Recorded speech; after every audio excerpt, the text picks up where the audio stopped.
वफाकी बजट पर peoples party के तहफ़्फ़ुज़ात वज़ीर-ए-आज़म शहबाज शरीफ की ऐवान सदर आमद सदर मुमलिकत आसिफ अली ज़रदारी से मुलाकात। वफाकी बजट से मुतल्लिक़ उमूर पर तबादला ख्याल किया गया। वज़ीर-ए-आज़म ने इत्तेहादियों जमातों की मुशावरत से फैसलों की यकीन दहानी कराई। नायब वज़ीर-ए-आज़म इसहाक़ डार, वफाकी वज़रा और वज़ारत ख़ज़ाना के हुकाम भी मौजूद थे। चेयरमैन पीपल्स पार्टी बिलावल भुट्टो और पीपल्स पार्टी की बजट कमेटी के अरकान की मुलाकात में शिरकत। बिलावल भुट्टो की भी वज़ीर-ए-आज़म से अलहदा मुलाकात हुई।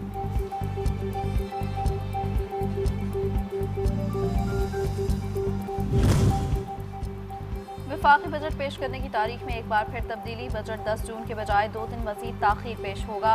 हुकूमती हुक्काम के मुताबिक अभी तक बहुत से मामलात पर मुशावरत मुकम्मल होना बाकी है। बजट में कुछ अहम तब्दीलियों का इम्कान है।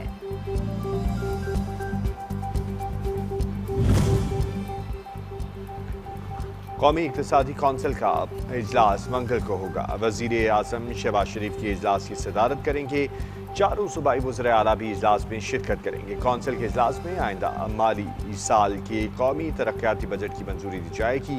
आइंदा माली साल का कौमी तरक्याती बजट 4000 अरब रुपए से ज़ायद GDP ग्रोथ का हदफ 4% रखे जाने का इम्कान है। अमरीकी सदर डोनाल्ड ट्रंप की मुदाखलत। इसराइल ने ईरान पर हमले रोक दिए। मीडिया रिपोर्ट्स के मुताबिक इसराइल ने ईरान के हवाले से आइंदा हिकमत अमली पर अभी कोई हतमी फैसला नहीं किया। ईरान की मुसल्लह अफवाज ने भी इसराइल पर कार्रवाइयों को रोकने का ऐलान कर दिया। तर्जुमान के मुताबिक लेबनान के मजलूम अवाम की हिमायत में सेहूनी हुकूमत को दर्दनाक जवाब दे दिया गया। अगर जारहियत जारी रही तो पहले से ज्यादा तबाहकुन इक़दाम किए जाएं।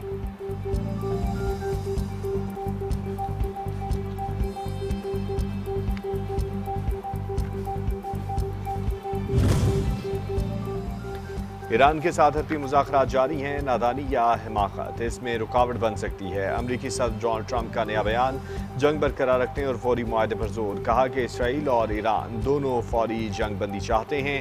ईरान से मुज़ाकरात के मामलात तेज़ी से आगे बढ़ने चाहिए। हतमी मुआहदा होने तक ईरान की आबी नाकाबंदी बरकरार रहेगी।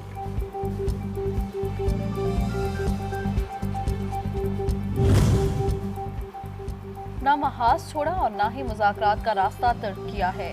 हमारी तरजीह ईरान की सलामती और अपने लोगों का अमन है। ईरानी सदर मसूद पज़ेश्कियान का अमरीका को 2 टोक पैगाम। कहा कि ईरानी कौम के हकूक़ का भरपूर दिफा करेंगे और किसी खतरे से पीछे नहीं हटेंगे। इत्तेहाद और दानिशमंदी से ईरान इस आजमाइश से भी कामयाब होकर निकलेगा। सिफारतकारी और दिफा कौमी ताकत के 2 बाजू हैं।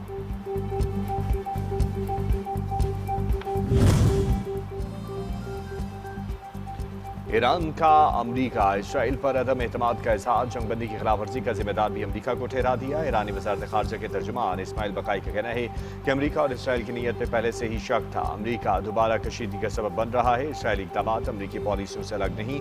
जो कुछ हो रहा है सब अमरीका की मनसूबाबंदी से हो रहा है। लेबनान समेत हर मुहाज पर जंगबंदी की बात हुई। तमाम फरीक़ैन सब्र तहम्मुल का मुज़ाहिरा करें, अमन को एक और मौका दें। वज़ीर-ए-आज़म शहबाज शरीफ का मशरिक़ वस्ता में दोबारा कशीदगी में इजाफे पर अफसोस का इजहार। कहा, आइए हम तशद्दुद और तबाही के बजाय अमन और सफारतकारी की राह पर गामज़न रहें। कामयाबी के रोशन इम्कानात हैं। पाकिस्तान पुरअमन सफारती हल के लिए खुलूस से दिल और अनथक मेहनत कर रहा है।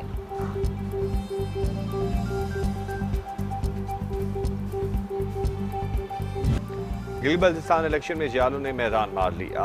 गैर हतमी गैर सरकारी नताज के मुताबिक पीपल्स पार्टी 9 नशिस्तें जीतकर सबसे बड़ी पार्टी बनकर सामने आ गई। गिलगित, निगर, सिकरदू, खरमंग, शिगर, द्यामिर में तीर ही तीर चला। 6 सीटें आज़ाद अरकान ले उड़े। मुस्लिम लीग नून के हिस्से में 3 सीटें। मजलिस वहदतुल मुस्लिमीन 1 सीट पर कामयाब।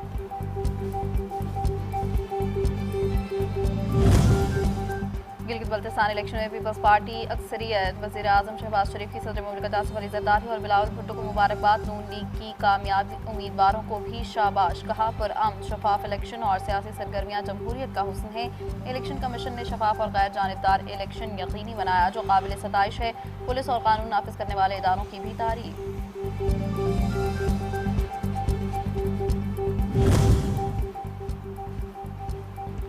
Chairman Peoples Party Bilawal Bhutto Zardari GB election की कामयाबी पर खुशी से निहाल। जालों को हुकूमत बनाने की तैयारी पकड़ने की हिदायत। कहते हैं गिलगित बल्तिस्तान इलेक्शन में तीर की बारिश हो रही है। पीपल्स पार्टी सबसे बड़ी जमात बनकर उभर रही है। हम हुकूमत बनाने की कोशिश करेंगे।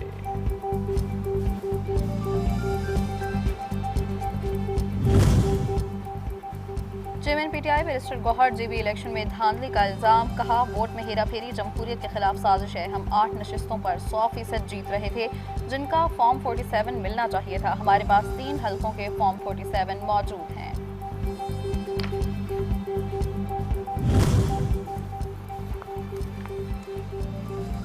कालेदम एक्शन कमेटी की पुरतशद्दुद हमलों में पुलिस के 3 एहलकार शहीद हुए। सिक्योरिटी फोर्सेस के 42 एहलकार जख्मी हैं। IG आज़ाद जम्मू कश्मीर कैप्टन रिटायर्ड लियाकत मलिक की मीडिया से गुफ्तगू, कहा अवाम ने कालेदम एक्शन कमेटी के एहतजाज को मुस्तरद कर दिया। पुलिस आज़ाद कश्मीर में अमन अमान को यकीनी बनाने के लिए पुरज़्म है। अमन और अवामी सलामती को चैलेंज करने वाले पुरतशद्दुद अनासर के खिलाफ कार्रवाई जारी रखी जाएगी। कालेदम एक्शन कमेटी आज़ाद कश्मीर की अमन और खुशहाली के दुश्मन गैर कानूनी गैर आइनी मुतालबात मनवाने के लिए फसादात कराने पर उतर आई। रावला कोर्ट में कालेदम एक्शन कमेटी के पुरतशद्दुद हमलों में शहीद पुलिस एहलकारों की नमाज जनाजा अदा। IG आज़ाद कश्मीर हुकूमती नुमाइंदों और शहरियों की बड़ी तादाद में शिरकत। शहीद एहलकारों को खराज अक़ीदत, दर्जात की बुलंदी के लिए खुसूसी दुआएं।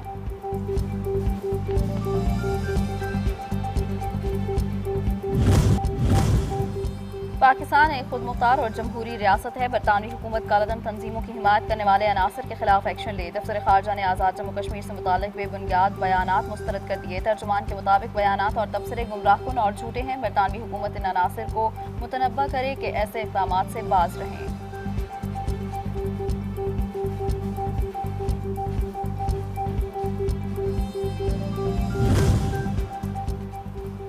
रियासती इदारों पर इल्जामात लगाने का केस। वज़ीर आला खैबर पख्तूनख्वा सुहेल आफरीदी को 18 जून तक गिरफ्तार करके पेश करने का हुक्म।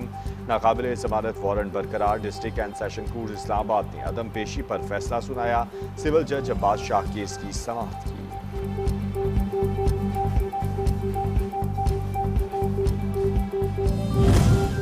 भारत के आबी दहशतगर्दी से 37 मुआहिदे की मुअत्तली। फ्रांसीसी जरीदे ने मुअत्तली को जनूबी एशिया में आबी सलामती के लिए खतरनाक बोर्ड करार दे दिया। ली मोंदे की रिपोर्ट के मुताबिक भारत आलमी आबी वसाइल को हथियार के तौर पर इस्तेमाल कर रहा है। पाकिस्तान में अचानक सैलाब भारतीय आबी जारहियत की वजह से हैं।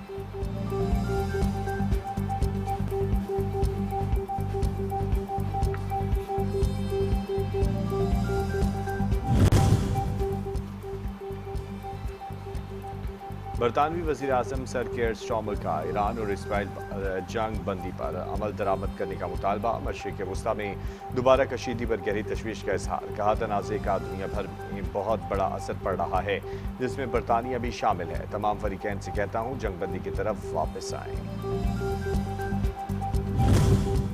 तेल की कीमतों में फिर से इजाफा। ब्रेंट क्रूड की कीमत तकरीबन 4% इजाफे के साथ 96.75 डॉलर फी बैरल तक पहुंच गई। वेस्ट टेक्सास इंटरमीडिएट खाम तेल की कीमत 3.35% बढ़कर 93.89 डॉलर फी बैरल हो गई। मरबन $90 फी बैरल में फरोख्त।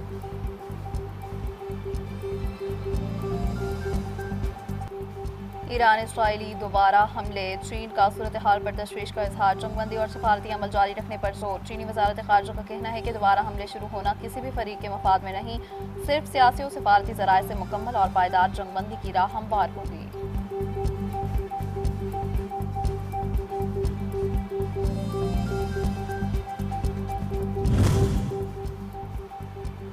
ICC विमेन वर्ल्ड कप का मेला सजने को तैयार। कप्तानों की चमचमाती ट्रॉफी के साथ फोटोशूट। पाकिस्तानी कप्तान फातिमा सना की ट्रॉफी की रुनुमाई के बंगलादेश कप्तान के साथ खुशगपियां। दीगर कप्तानों के साथ ग्रीन क्रिकेट खेली, छक्का भी लगाया। वर्ल्ड कप मेले का आगाज 12 जून से होगा। पाकिस्तानी टीम 14 जून को अपना पहला मैच रवायती हरीफ भारत के खिलाफ खेलेगी।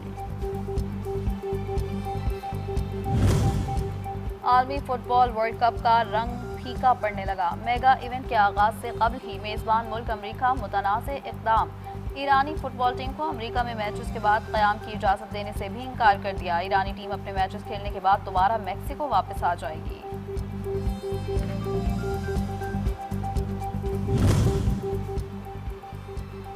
कौन बनेगा आलमी फुटबॉल का नया चैंपियन? स्पोर्ट्स साइट्स में नित नई पेशगोइयाँ घूमने लगी।